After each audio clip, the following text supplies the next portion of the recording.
नमस्कार दोस्तों, आप सब लोग का एक नई वीडियो में हार्दिक स्वागत है। आज के वीडियो में हम सॉल्व करने वाले हैं यहाँ पर इम्पोर्टेंट प्रश्न। जैसा कि आप लोग देख पा रहे हैं, प्रैक्टिस सेट 23 लिया गया है। सभी प्रश्नों को हम बारी बारी से सॉल्व करेंगे। बहुत ही सिंपल तरीके से हम सॉल्व करना सिखाएंगे। वीडियो अगर अच्छा लगे तो प्लीज़ वीडियो को लाइक करना, शेयर करना। देखिए, पहला प्रश्न लिया गया, यदि एक संख्या दूसरी संख्या का 2/3 हो तो उनका योग 60 हो तो बताएं कि पहली संख्या कितनी है। अब देखिए, कोई दो संख्याएं दी गई हैं, तो पहली संख्या जो दी गई है दूसरी संख्या का 2/3 हो, तो यहाँ पर हम पहली संख्या, देखो एक्स वाई हम कुछ भी मान सकते हैं पहली और दूसरी संख्या को। तो यहाँ पर हम पहली संख्या को x मान लेते हैं, तो दूसरी संख्या को हमने y माना, तो दूसरी संख्या का बोला गया 2/3 हो, उनका योग 60 हो। अगर पहली प्लस दूसरी संख्या को जोड़ते हैं तो उनका योग 60 होना चाहिए। तो बताएं कि पहली संख्या क्या है। तो इसके अनुसार हम इसे सॉल्व कर लेंगे, वो पहली और दूसरी संख्या दोनों हम निकाल पाएंगे। अब देखिए, यहाँ पर x अपॉन हो जाएगा y बराबर में हो जाएगा कितना, 2/3। ठीक है, तो x का रिलेशन 2 से है, y का रिलेशन किससे है, 3 से। तो यहाँ पर x और y का हम अनुपात अगर देखें तो x कितना हो गया 2, y कितना हो गया 3। तो इस तरीके से यहाँ पर अनुपात बनेगा। अब यहाँ पर हम इस अनुपाती योग कर लेंगे, इसका क्या करेंगे, योग। तो योग इसका करेंगे तो कितना मिल जाएगा अनुपाती योग, तो आप बताएंगे 5 बनेगा। कितना बन जाएगा, 5। तो हमें पहली संख्या निकालनी है, इसलिए x यहाँ पर लिखेंगे। अनुपाती योग यहाँ पर कितना आया, तो आप बताएंगे 5 आया है। उसमें से पहली संख्या निकालनी है, तो पहली संख्या का अनुपात कितना दिया गया है, तो आप बताएंगे 2 दिया गया है। दोनों संख्याओं का योग कितना दे रखा है, तो आप बताएंगे 60। इस 60 में पहली संख्या का मान कितना है वो हम निकाल पाएंगे। 5 एकम 5 लग जाएगा, 5 एकम 5 लग गया, 5 दूना 10, 12 दूनी कितना हो जाएगा, तो आप बताएंगे 24 हो जाएगा। तो x बराबर कितना आ गया, तो आप बताएंगे 24। तो इस तरह से हमारा जो करेक्ट आंसर हो जाएगा ऑप्शन बी यहाँ पर राइट आंसर होगा। अगर मान लीजिए दूसरी संख्या पूछ लेता तो दूसरी संख्या भी इसी तरीके से निकालते। दोनों संख्याओं का योग जितना था अब नीचे रखेंगे। अब यहाँ पर दूसरी संख्या पूछा है, तो दूसरी संख्या कितनी है, 3, तो दूसरी संख्या यहाँ पर निकाल सकते थे। अब 60 में ही दूसरी संख्या बतानी थी, तो 5 एकम 5 लगेगा, 5 एकम 5, 5 दूना 10, भारतीय कितना हो गया, तो 36 हो गया। तो इस तरीके से आप दूसरी संख्या को भी ज्ञात कर सकते हैं यहाँ पर। तो इस तरह से हमने यहाँ पर पहली संख्या निकाल ली है, जिसका मान यहाँ पर पूछा गया था, हमने निकाल लिया है। ऑप्शन हमारा यहाँ पर भी करेक्ट आंसर होगा। अगला प्रश्न देखेंगे, क्वेश्चन नंबर 2। कुछ इस तरीके से लिया गया। अब देखिए, यहाँ पर यदि यहाँ पर एक दिया गया है, तो b का संबंध 3 से है, a का संबंध यहाँ पर 4 से है, तो इसकी वैल्यू यहाँ पर हमें बतानी है। तो a के स्थान पर हमें 4 रखना है, b के स्थान पर हमको यहाँ पर 3 रखना है। बशर्ते इसे सॉल्व कर देना, आंसर आ जाएगा। तो यहाँ पर 3 हो जाएगा, a बराबर कितना दिया गया 4, तो गुणे में कितना कर देंगे यहाँ पर 4। अब प्लस यहाँ पर रहेगा 2। अब देखिए यहाँ पर b कितना है 3, तो यहाँ पर 2 पहले से था, और यहाँ पर b यानी कि 3 से हम गुणा कर देंगे। अब वैल्यू हम नीचे रख देंगे, 3 गुणा कितना, a बराबर कितना था 4, तो यहाँ पर भी 4 करेंगे, माइनस करेंगे 2। अब b बराबर कितना दिया गया 3, गुणा कर देंगे 3 से। अब इसे हम सॉल्व कर लेते हैं। देखिए 4 3 कितना हो गया, तो आप बताएंगे 12, और 3 दूना कितना हो जाएगा 6 हो जाएगा। 4 3 कितना हो गया, तो आप बताएंगे 12, 3 दूना कितना हो गया, तो आप बताएंगे 6। अब इसे सॉल्व करेंगे तो ऊपर संख्या बनेगी हमारी 18, और नीचे से 6 चला जाएगा, बचेगा कितना यहाँ पर 6। 6 कम 6 कट जाएगा, 6 3 18। तो कुल मिलाकर जो आंसर हमारा बना वो 3 बनेगा। ऑप्शन बी हमारा यहाँ पर करेक्ट आंसर दिया गया है। अगला प्रश्न देखेंगे, क्वेश्चन नंबर 3। यदि किसी राशि पर 5% की दर पर 2 वर्ष का चक्रवृद्धि ब्याज 328 रुपया है, तब वह राशि कितनी है। बात हुई यहाँ पर चक्रवृद्धि ब्याज की। तो देखिए, चक्रवृद्धि ब्याज वाले प्रश्नों को हम बहुत ही सिंपल तरीके से सॉल्व करना जानते हैं। देखिए, यहाँ पर जो भी दर दी जाती है, दर जैसे कि दी है 5%, तो प्रतिशत साइन ना लगा करके 5 बटा हम इसे 100 लिख सकते हैं। अब 5 एकम 5 कटेगा, 5 दूना 10, 1 0। ध्यान रखिएगा, ऊपर वाली वैल्यू जैसे यहाँ पर होती है वो ब्याज होती है, नीचे वाली वैल्यू हमारी मूलधन होती है। तो यहाँ पर मूलधन यानी प्रिंसिपल रख देंगे, ए यानी कि अमाउंट। तो मूलधन हमारा कितना हो जाएगा, यहाँ पर 20 हो जाएगा। अब इसमें अगर ब्याज 1 जोड़ देते हैं तो कितना हो जाएगा, 21 हो जाएगा। तो यहाँ से आप इस तरीके से बनाना सीख जाएंगे, उसके बाद आप सॉल्व कर लेंगे। अब देखिए 2 वर्ष बोला है, जितना भी समय दिया जाएगा उतनी आप यहाँ पर पावर इनकी बना देंगे।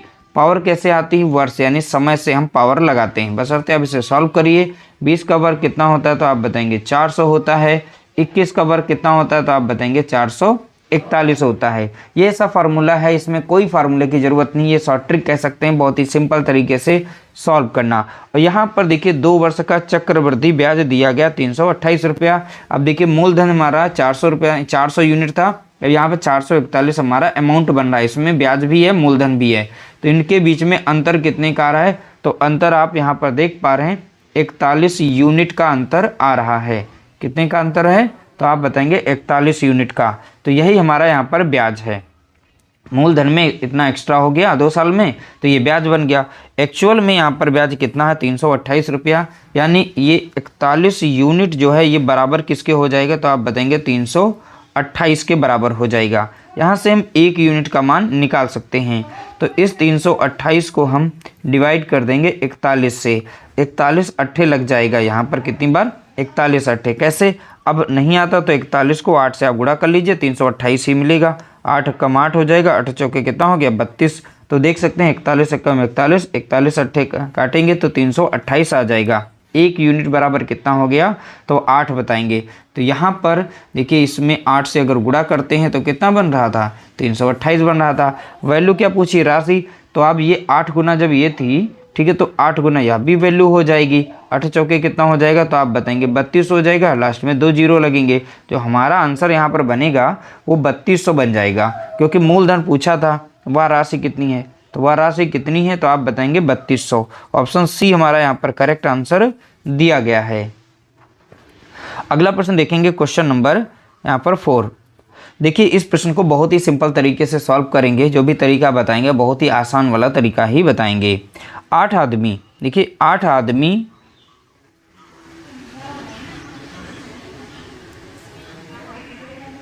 देखिए 8 आदमी दिन में 9 घंटे काम कर एक कार्य को 20 दिन में पूरा करते हैं। तो 8 आदमी मिल करके और 9 घंटे प्रतिदिन काम करते हैं और 20 दिन में कार्य समाप्त कर लेते हैं। तो बताएं कि 7 आदमी दिन में 10 घंटे कार्य कर उसी कार्य को कितने दिन में पूरा करेंगे। अब देखिए ये MDH पर आधारित है, MDH, M1 D1 H1, यहाँ पर रखेंगे M2 D2 H2 पर आधारित ये प्रश्न लिया गया है। तो ये काम को कर रहे हैं। M में से होते हैं व्यक्ति कितने हैं? तो आप बताएंगे 8, और D में से कितने दिन वो काम हो रहा है? 20 दिन में हो रहा है, तो 20 दिन रखेंगे। और प्रतिदिन कितना घंटा काम करते हैं? तो आप बताएंगे 9 घंटा काम करते हैं। अगला डाटा M2 वाला दिया गया है। M2 यानी मैन कितने? 7 व्यक्ति हैं। कितने दिन में समाप्त करना चाहते हैं? तो D2 लिख देंगे। कितना घंटे प्रतिदिन काम करते हैं? तो आप बताएंगे 10 घंटे प्रतिदिन काम करते हैं। तो एक लाइन में आप इस तरीके से बना लेंगे। अब इसे हम सॉल्व कर लेते हैं। देखिए 1 जीरो से हम 1 जीरो को काट सकते हैं। इस साइड में ऐसा लिखने पर आपका समय बचेगा, एक ही लाइन में आप काटना सीखें यहाँ पर। तो इस तरीके से काट देंगे, केवल बचेगा 7 यहाँ पर। अब इन तीनों का गुणा कर लेते हैं। 8 9 होता है 72, अब 72 दूना करेंगे तो 72 दूना अगर कर देते हैं तो यहाँ पर मिलेगा 144 मिल जाएगा। कितना मिल जाएगा? 144। इन तीनों को हमने गुणा किया तो कितना मिल गया हमें? तो आप बताएंगे 144। इस साइड में बचा क्या था? 7 गुणा केवल दिन बचा हुआ था। 7 इधर गुणे में है, इधर आएगा भाग में, यानी इसको भाग दे देगा। तो 7 से इसे हम जब भाग देंगे तो कितना आ जाएगा? तो चलिए D2 बराबर हम 144 को भाग ही दे देते हैं। कितने से भाग देना है? 7 से। तो 7 से अगर भाग देंगे 7 दूनी 14 लग जाएगा। ठीक है, तो ये तो संख्या कट गई, यहाँ बचेगा 4, 7 जीरो जा 0। ठीक है, तो बचेगा 4 शेष बचेगा। कुल मिलाकर देखें 20 सही 4/7 हमको आंसर यहाँ पर मिलेगा। तो 20 सही 4/7 दिन इसमें समय लगेगा। ठीक है, तो ये इम्पॉर्टेंट प्रश्न था, इसी तरीके से सॉल्व करना है। तो ध्यान रखिएगा, बहुत ही सिंपल तरीका था। अगला प्रश्न देखेंगे, क्वेश्चन नंबर 5। यदि एक त्रिभुज की ऊंचाई 40% घटाई जाए और उसके आधार में 40% की वृद्धि की जाए तो उसके क्षेत्रफल पर क्या प्रभाव पड़ेगा। ऐसा प्रश्न हम नेट परिवर्तन, कुल परिवर्तन, कितना परिवर्तन हो रहा है, तो कुल परिवर्तन निकालने के लिए x + y + x × y/100 के शॉर्ट ट्रिक के फॉर्मूले से हम सॉल्व करते हैं। जब भी यहाँ पर घटाई जाए, कम की जाए तो ध्यान रखना वैल्यू को माइनस में रखना है। जब भी वृद्धि की बात करें या बढ़त की बात करें तो प्लस में वैल्यू को रखना है। तो x वैल्यू को हम पहली मानते हैं यहाँ पर 40 और यहाँ पर घटाने की बात की यानी कम, तो हम माइनस यहाँ पर 40 रख देंगे।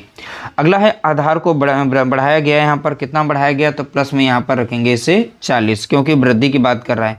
तो देखिए एक को हमने माइनस में रखा है, एक को प्लस में रखा है। जब अपोजिट साइन हो तो यहाँ माइनस जरूर लगा देना है, ठीक है। दोनों प्लस हैं तो प्लस रहेगा, दोनों माइनस हैं तो भी यहाँ पर प्लस ही रहेगा। अगर एक प्लस एक माइनस हो यहाँ पर इन दोनों में से कहीं पर तो माइनस लगाना है। इन्हीं दोनों को आप यहाँ पर गुणा कर देंगे, सीधा सीधा आप सॉल्व कर दीजिए, ठीक है। 1 0 से 1 0, 1 0 से 1 0। देखिए 40 से माइनस में प्लस में ये तो गए कट, तो यहाँ बचेगा 4 चौके 16, तो माइनस का 16। अब माइनस रिप्रेजेंट करता है कमी को, किसको रिप्रेजेंट करता है कमी को। तो कमी कितने की हुई है तो आप बताएंगे 16% की कमी हुई। कितने की 16% की कमी। और हमें कमी कैसे पता चलती है तो आप बताएंगे यहाँ पर जब वैल्यू माइनस में आएगी तो कमी को बताना है, अगर प्लस में वैल्यू आती है तो आप वृद्धि को बताएंगे। तो यहाँ पर 16% की कमी यानी ऑप्शन सी हमारा यहाँ पर करेक्ट आंसर दिया गया है। अगला प्रश्न देखेंगे क्वेश्चन नंबर 6। देखिए ए और बी पाइप एक टैंक को क्रमशः 20 घंटे और 30 घंटे में भरते हैं और पाइप सी पूरे भरे टैंक को 40 घंटे में खाली करता है। यदि सभी पाइप को एक साथ खोल दिया जाए तो पूरा टैंक भरने में कितना समय लगेगा। अब देखिए यहाँ पर ध्यान से देखिएगा, बहुत ही सिंपल सा प्रश्न है, बहुत ही सिंपल तरीके से हम बताएंगे भी। देखिए बोला गया ए पाइप जो है सिर्फ 20 घंटे में भर सकता है, पाइप बी जो है उसी टैंक को जो है 30 घंटे में भर सकता है, पाइप सी 40 घंटे में उस पाइप को खाली कर सकता है। खाली करने के लिए हम यहाँ पर माइनस लगा देते हैं इस तरीके से, तो पता चल जाएगा पाइप सी जो है ये खाली करने वाली पाइप है। अब देखिए यहाँ पर जो तीनों वैल्यू आई हैं इस तरीके से, इन्हीं तीनों का हम लेंगे एलसीएम यानी लसा लेंगे। अब लसा लिया जाता है, देखिए आपको सिंपल तरीका बताएं, इन तीनों में जो बड़ी नंबर हो उसका आप पहाड़ा पढ़िए। जैसे 40 से कम 40, 40 दूना 80, 40 तियाँ 120। तो अब जैसे दूना रखेंगे 3 गुना रखेंगे तो जैसे 120 आएगा तो एक लीस्ट नंबर हमें मिल जाती है जो यहाँ पर तीनों से कट जाती है, वही उसका लीस्ट नंबर यानी एलसीएम होता है।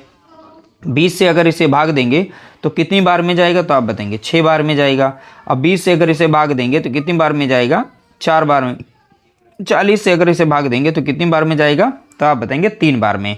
यानी ए पाइप की क्षमता है, ठीक है, ए पाइप की क्षमता कितनी है 6 यूनिट काम करने की। 1 घंटे में कितना काम कर पाती है 6 यूनिट क्षमता। यहाँ पर जो भी इस तरीके से डिवाइड में आता है तो ये इनकी होती है क्या क्षमता होती है, ठीक है। तो चलिए तीनों को जब एक साथ खोलेंगे तो तीनों की एक साथ की क्षमता क्या है तो ए बी सी लिख लेते हैं, ए प्लस बी और प्लस सी। ये हमारा माइनस वाला था तो यहाँ पर देखिए इन सभी को यहाँ पर रखेंगे तो 6 + 4 और इसकी वैल्यू को हम माइनस में रखेंगे। क्यों?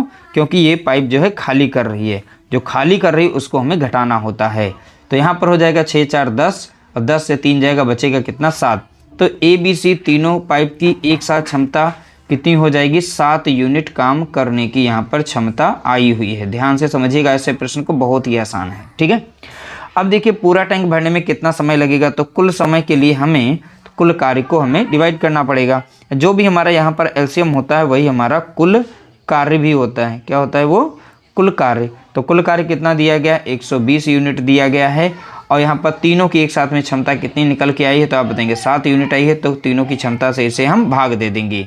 120 को हम 7 से भाग दे देंगे तो 7 कम 7 लग जाएगा, बचेगा कितना 5, इधर 0 50 और 7 7 कितना हो जाएगा 49 और बचेगा 1। तो यहाँ पर 17 से ही 1/7 आ जाएगा। अब देखिए यहाँ पर थोड़ी सी मिस्टेक हो गई लिखने में, तो यहाँ पर दिन नहीं होगा, ये घंटे कर लीजिएगा क्योंकि यहाँ पर घंटे में दिया गया है। तो इसे थोड़ा सा करेक्ट कर लेते हैं। तो जो भी समय यहाँ पर है वो घंटे में था, ठीक है। तो ये घंटे में समय कर लीजिएगा, इसे करेक्ट कर लेना है, ठीक। तो यहाँ पर इतना घंटा जो है समय यहाँ पर लग रहा है। तो ऑप्शन हमारा इस तरह से देखा जाएगा, ऑप्शन सी हमारा यहाँ पर करेक्ट आंसर हो जाएगा। अगला प्रश्न लिया गया, यदि किसी विद्यालय में कुल विद्यार्थियों में 60% लड़के हों और लड़कियों की संख्या 972 हो तो उस विद्यालय में कुल कितने लड़के हैं। बहुत ही सिंपल तरीके से इसका आंसर निकालेंगे। बोला गया, ध्यान से देखिएगा, कहता 60% लड़के हों। अब लड़कों का अनुपात बोला गया कितना, 60%। तो देखिए बॉयज़ तो बता दिए गए, यहाँ पर कितने हैं, 60% हैं। हम मान लेते हैं टोटल विद्यालय में जो गर्ल्स और बॉयज़ हैं वो कितने हैं, 100% हैं। उसमें से बॉयज़ हमारे 60% हैं, तो गर्ल्स कितनी हो जाएंगी, तो आपको पता है 40% उसमें गर्ल्स होंगी। और गर्ल्स की लड़कियों की संख्या 972 दी गई है, यानी कि 40% का मान यहाँ पर दे रखा है, कितना, 972 दे रखा है, क्योंकि 40% गर्ल्स हैं। तो जब 40% गर्ल्स हैं, यहाँ से हमने प्रतिशत में निकाला, और एक्चुअल में लड़की हैं कितनी, 972 हैं, जैसा कि यहाँ पर बोला गया।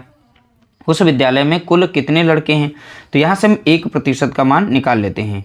तो 1% का मान कितना हो जाएगा, तो 972 को हम भाग दे देंगे 40 से, तो यहाँ पर निकल आएगा। अब देखिए हमें यहाँ पर वैल्यू पता करनी है 60% की, क्योंकि यहाँ पे नंबर ऑफ बॉयज़ बताने हैं, तो बॉयज़ का प्रतिशत कितना है, 60। तो अगर डायरेक्टली निकाल लें इसका 60%, सीधा सीधा बॉयज़ का मान निकल आएगा। तो 1% बराबर इतना हो गया, 972 बटे में 40, और 60% का मान निकालने के लिए हम 60 से यहाँ पर गुणा करते हैं। कितने से गुणा करेंगे, 60 से। अब सीधा सीधा इसे काट सकते हैं, 20 दूना 40 हो जाएगा, अब 20 तिया 60 हो जाएगा, 2 कम 2 कट जाएगा, अब 2 से इसे भाग देंगे, 2 चौके 8 और 2 अठे 16 और 2 छंग 12। अब 3 से इसका गुणा कर लेते हैं, सीधा सीधा 60% का मान निकल आएगा। 3 छाक 18 के 8 हो जाएगा, बचेगा 1, 3 8 24 से कितना हो गया 25, 25 का 5 बचेगा कितना 2, और 3 चौके 12 और 2 कितना हो गया 14, यानी 1458 आ जाएगा। तो बॉयज़ की संख्या कितनी है, तो सीधा सीधा आप बताएंगे 1458। ऑप्शन बी हमारा यहाँ पर करेक्ट आंसर दिया गया है। अगला प्रश्न देखेंगे, क्वेश्चन नंबर 8। 10% और 30% के क्रमिक बट्टों के समतुल्य एकल अकेला बट्टा होगा। अकेला मीन्स होता है समतुल्य एक छूट। इसमें सीधा सीधा ऐसा फॉर्मूला लगाया जाता है प्रतिशत परिवर्तन वाला, ठीक है। प्रतिशत छूट हम पता कर लेते हैं एकल छूट के लिए, x + y + x × y upon 100 का फॉर्मूला लगा करके, इसे जरूर तैयार रखना है। अब देखिए यहाँ पर जब क्रमिक बट्टा हो जिसे छूट कहते हैं, ठीक है, तो तब इन दोनों की वैल्यू को माइनस में ही रखना है। तो माइनस में 10 हो जाएगा, माइनस में यहाँ पे 30 हो जाएगा, दोनों माइनस में होंगे तो यहाँ प्लस रखना है। अब दोनों को आप यहाँ पर गुणा कर देंगे इस तरीके से, अपॉन में 100 कर देंगे। अब दोनों माइनस में जुड़ जाएंगे तो माइनस का कितना हो जाएगा 40 हो जाएगा, प्लस लगा देंगे ये वाला साइन, 1 0 से 1 0 काटेंगे, 1 0 से 1 0, 3 कम कितना हो जाएगा 3। अब ये प्लस में वैल्यू है माइनस में, तो इसको घटा देंगे तो माइनस का हो जाएगा 37। तो कुल मिलाकर 37% का यहाँ पर एकल डिस्काउंट होगा। तो हमारा मान कितना हो जाएगा 37%, या ऑप्शन डी करेक्ट आंसर होगा। अगला प्रश्न देखेंगे, क्वेश्चन नंबर 9। कौन सी राशि पर साधारण ब्याज से 6 महीने से 4% वार्षिक दर से 150 रुपये ब्याज मिलेगा। देखिए यहाँ पर जो जो दिया गया वो नोट कर लेते हैं। यहाँ पर ब्याज दे रखा, यानी हम इसे इंग्लिश में लिख लेते हैं SI, सिंपल इंटरेस्ट, यानी ब्याज कितना 150 की बात कर रहा है। और दर यहाँ पर वार्षिक दी गई, रेट कितनी दे रखी है, तो आप बताएंगे 4% की दर दे रखी है। और समय यहाँ पर जो दिया गया 6 महीने दिया गया, 6 महीने को देखिए यहाँ पर दिया गया 6 मंथ। इसको हम वर्ष में जब कन्वर्ट करते हैं तो हम देखिए वर्ष में बनाने के लिए इसे वर्ष में करेंगे तो इसे हम 12 से भाग दे देंगे, क्योंकि एक वर्ष में 12 महीने होते हैं। 12 से भाग देंगे तो कितना आ जाएगा 1/, अब इसे काट सकते हैं, 6 कितना हो गया 12, 6 कम 6, अच्छा 2 × 12, तो 1/, यहाँ पर कितना बना 2। इसे समय में अगर कन्वर्ट करें 0 यहाँ पर 5 वर्ष भी हम रख सकते हैं। कितना रख सकते हैं 0.5 वर्ष, ये समय हम बना लेते हैं। पर हमने बना लिया, ध्यान से सुनना है, ये हमने वर्ष में से कन्वर्ट कर लिया है, ठीक है। यहाँ पर हमारा हो गया। अब देखिए यहाँ पर सब कुछ तो मिल गया है, तो अब सिंपल सा हम फार्मूला लगाते हैं। SI = होता है PRT, तो PRT अपॉन कितना होता है 100 होता है। SI हमारा कितना दिया गया 150 दिया गया, P यानी हमारे मूलधन पता करना है। दर यहाँ पर दे रखी कितनी है 4% की दर दे रखी है। समय कितना लग रहा है, जो कि दशमलव में हमने बनाया था 0.5 वर्ष का समय लग रहा है। अपॉन में कितना रहेगा 100। दशमलव को हटा देंगे तो यहाँ पर एक 0 बढ़ेगा, क्योंकि दशमलव के साइड में 5 दिया था। ठीक है। अब सीधा सीधा इसे हम काट सकते हैं, 5 एकम 5 लग जाएगा, इसे काटेंगे 5 दूनी 10 1 0 यानी 200 आ जाएगा, और 4 एकम 4 लग जाएगा, यहाँ पर 4 पंचे 20 यानी 0 हो जाएगा। अब यहाँ पर 50 है और केवल यहाँ बचा p यानी मूलधन हमारा, तो इधर भाग में तो इधर हो जाएगा गुणे में, तो कितना हो जाएगा अगर सॉल्व करें तो p बराबर, अब ये इसको गुणा कर लेगा, 15 पचे कितना हो जाएगा 75 हो जाएगा, लास्ट में 1 1 0 तो 2 0 लग जाएंगे, तो यानी मूलधन हमारा जो निकल के आएगा 7500 निकल के आएगा। ऑप्शन बी करेक्ट आंसर यहाँ पर दिया गया है। अगला प्रश्न देखेंगे, क्वेश्चन नंबर 10। बोला गया एक 210 मीटर लंबी ट्रेन, ठीक है, 7 सेकंड में एक बिजली के खंभे को पार करती। जब भी बिजली के खंभे को या व्यक्ति को पार करेगी तो इनकी बिजली की खंभे हो या व्यक्ति हो उसकी लंबाई को हम यहाँ पर शून्य मानते हैं। क्या मानेंगे? शून्य, यानी कि हम 0 मान लेते हैं वैल्यू को रखने में। तो ट्रेन की चाल क्या होगी? देखिए इसके लिए जो फॉर्मूला हो जाएगा, स्पीड इक्वल टू हो जाएगी ट्रेन की लंबाई प्लस उस खंभे की लंबाई या व्यक्ति की लंबाई, ऐसा आएगा, और नीचे बटे में कितना रहता है टाइम। ठीक है, बस इतना ध्यान देना है। अब देखिए स्पीड हमें निकालनी है, यानी हमें चाल ही निकालनी है। तो यहाँ पर ट्रेन की लंबाई कितनी दे रखी है, तो आप बताएंगे 210 मीटर लंबी है, और खंभे की लंबाई यहाँ शून्य मानेंगे, तो यानी L2 की वैल्यू क्या रखेंगे? 0 रखेंगे, तो कुछ भी ना रखेंगे यहाँ पर। तो समय दे रखा है सेकंड में, देखिए कितना 7 सेकंड का समय लग रहा है, तो मीटर प्रति सेकंड में आ जाएगा। 7 एकम 7 लग जाएगा, 7 तियाँ कितना हो जाएगा, ठीक है, 7 तियाँ कितना हो जाएगा 21, ठीक 0। तो स्पीड इक्वल टू हो जाएगी यहाँ पर 30 मीटर प्रति सेकंड हो जाएगी, और हमें बताना है किलोमीटर प्रति घंटा में बनाना है। तो इसके लिए इस 30 को हम गुणा कर देंगे 18/5 से। देखिए जब भी हमें वैल्यू बता देते हैं, जब भी हमें किलोमीटर प्रति आवर से मीटर प्रति सेकंड में बनाना हो तो आप गुणा करिएगा 5/18 से, और जब भी आपको मीटर प्रति सेकंड से किलोमीटर प्रति आवर में बनाना हो तो 18/5 से गुणा करेंगे। इस वैल्यू को जरूर नोट करके रखना है और इसको समझ के भी रहना है, ठीक है, ताकि आप समय बचा सकें और आपका समय बचेगा भी। आप सॉल्व करिएगा, 5 एकम 5 5 छक्का 30। अब यहाँ पर इनका हम गुणा कर लेते हैं, सीधा सीधा हमारी नई स्पीड जो निकल आएगी। 6 8 48 का 8 हो जाएगा, बचेगा कितना 4, 6 एकम 6 और 4 कितना हो गया 10। 108 किलोमीटर प्रति घंटा यहाँ पर चाल आ जाएगी। मैंने यहाँ पर देखिए चेंज कर लिया है किलोमीटर प्रति घंटा में, तो ऑप्शन सी हमारा यहाँ पर राइट आंसर हो जाएगा। इस तरह से हमने टॉप 10 प्रश्नों को सॉल्व किया है। उम्मीद करते हैं आप लोगों को वीडियो पसंद आई होगी। वीडियो पसंद आई हो तो प्लीज़ वीडियो को लाइक करना, शेयर करना।